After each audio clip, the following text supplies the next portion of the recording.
It is Joe Hashi with the Level Up Your Gym podcast, and today it is my honor to be joined by someone I consider a close friend, even though we barely ever see each other and we just do sarcastic texts or Instagram posts like once a month. And that is Scott Caulfield. Scott and I go way back to running a seminar together like 2008. Does that sound about right? Does, yeah, 8, 9, somewhere in there. Yeah, over a decade now. Crazy. Yeah, when Scott was the NSCA director up in Vermont, he was assistant strength coach, I think, at Dartmouth at that time, working in the private sector at a local gym. And one of Scott's talents I saw on display is that he took a tire out and then he used it to jump off of and dunk a basketball, which I thought, wow, that's interesting. But when I was reading his bio, he was actually a basketball coach. Back in the day, yes, sir. And what was the name of that team? The Vermont Frosties. Not making that up. That's like when the ground freezes and it like breaks the concrete. Yeah. Is that what Frost heave? Yeah, exactly. Yep. It was actually a pretty cool story. They the ABA, American Basketball Association, with the red, white, and blue ball, they were making kind of a comeback in those middle 2000s, and they actually had a really low entry point to like buy a team. So there is a guy, he still lives in, I think it's Cornwall, Vermont. It's a very small town, but he was a senior writer for Sports Illustrated, Alex Wolf. You look him up, people have probably heard him. Tons of basketball writing. He's written a couple of books, and he bought a team. He was like, you know what, let's do this. But part of the kind of gig was Sports Illustrated wanted him to cover it, and so he covered it in the magazine a little bit. There was a couple updates here and there, but long story short, he hired a Vermont coach, a guy who I had actually reached out to the team when I found out they were starting, and then they ended up hiring, because Vermont, we all know each other anyway. They ended up hiring a really good friend of mine to be the head coach. So it all worked out. It was really neat, though. It was a neat experience to be able to work. They called it semi-pro basketball. So like some of the guys got paid a decent stipend, and some of them were just doing it just to not have a real job and kind of try and get to the next level. So it was a really cool experience. But yeah, that name was very Vermont. And if you're not from New England, you may not really know what a Frosty is, but they played the heck out of the marketing with it. It was smart. Yeah, I see that with minor league baseball all the time now. Yeah, they change it to like, the Midwest waffle makers or whatever they have. That one that's got like the pancake hats with the butter coming out of it. Yeah, I love it. It is clever marketing, and I just wanted to point that out to your level of experience, because after that, you went to the NSCA where you're the director of education, head strength and conditioning coach, and Scott helped me get into speaking at a few of the national training conferences, and then on to the Colorado College. Also head strength and conditioning coach now for the last 2 or 3 years. Is that right? September was 1 year. Yeah, time flies, or I should say time has slowed down now in the pandemic. Before it was flying. Now it's dragging. Yeah, exactly. So I appreciate your time, Scott. I know he's got a lot of under the bar experience, so he tells me on Instagram.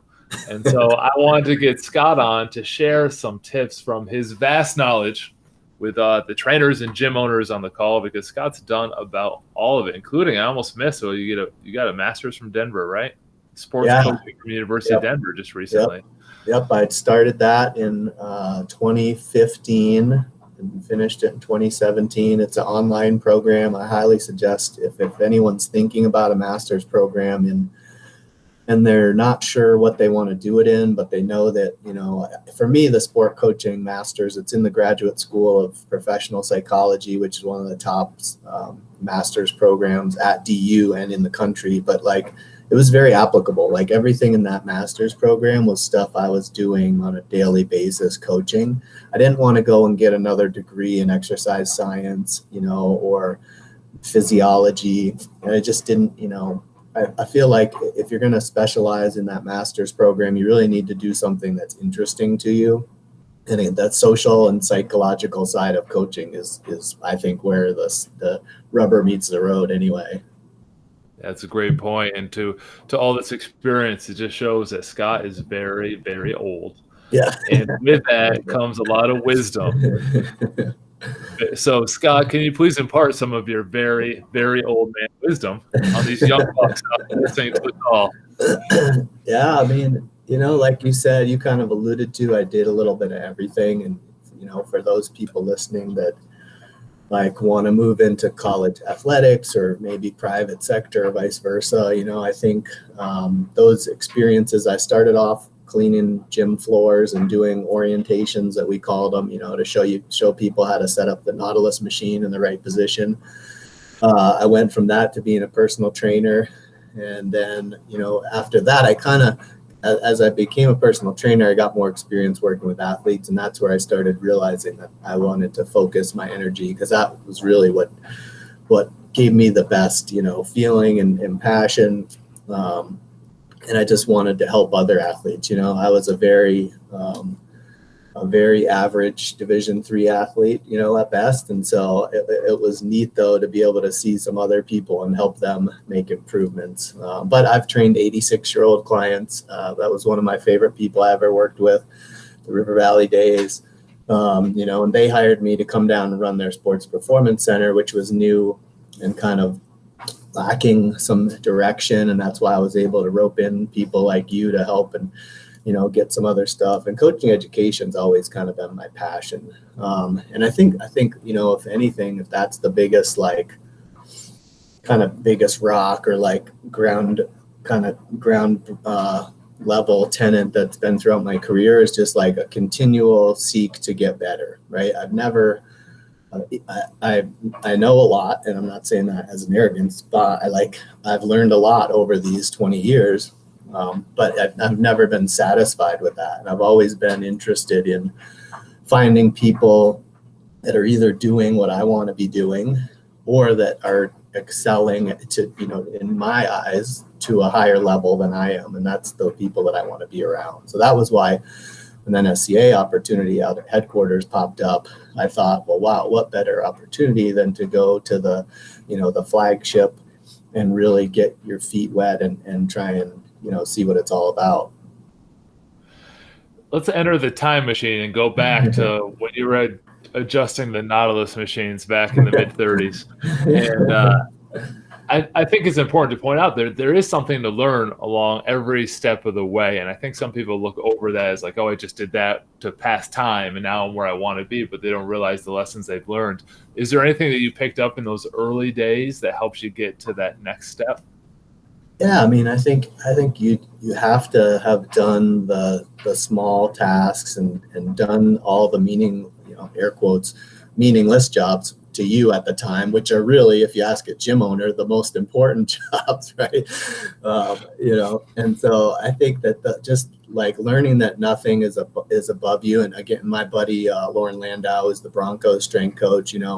He said when we were chatting one time, he wants people that he knows, like he's gonna, even if you're an intern, right? Like you're not, if you see a piece of paper crumpled up on the floor in the fitness floor, like you don't walk by that, right? Like you're the guy that picks that up, or if there's water in the bathroom, like you're the guy that wipes that up, and you don't need to make a big deal out of it or, tell people, hey, I did that, it's just the little things and attention to detail, which, we preach a lot about. But I tell my athletes all the time, like attention to detail carries over into your regular life, right? So maybe it's just cleaning the fitness floor and putting all the weights back where they belong and the barbells and the random things.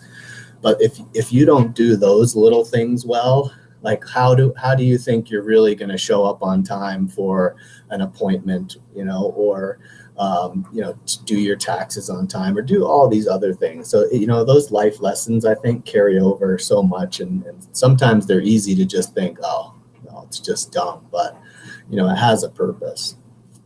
It really does. And to show my age, which is right about with Scott, to be fair, I'm just giving him a hard time.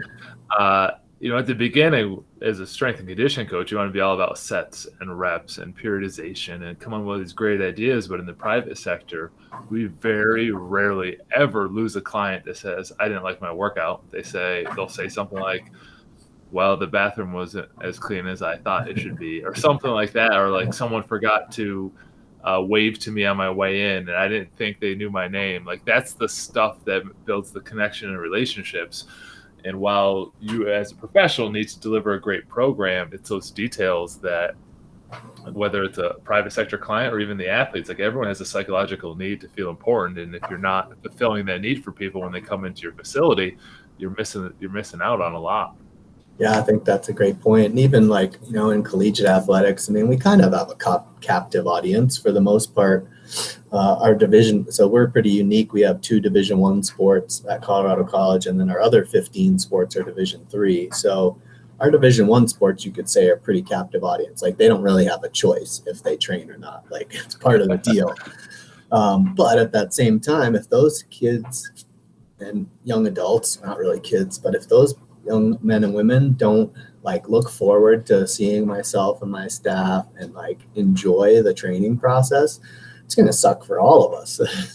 and so, I'm not saying that we try and be best friends with everybody, but like, we're building relationships. And just like, no matter what setting, if someone believes in what you're telling them and they trust you, they're going to they're going to feel better. They're going to do 10 times more than you ask. They're going to go above and beyond because they believe in the process. So that's, I think there's a kind of an old saying or whatever that like really doesn't matter the program that someone's on as long as they're bought into it. And I would argue, that's pretty true. You could get it, you could have the greatest periodization, strength, cardio, recovery, regen, all the hot words that we want to use today program. And then you could have the most basic, simple 2-time-a-week strength training program.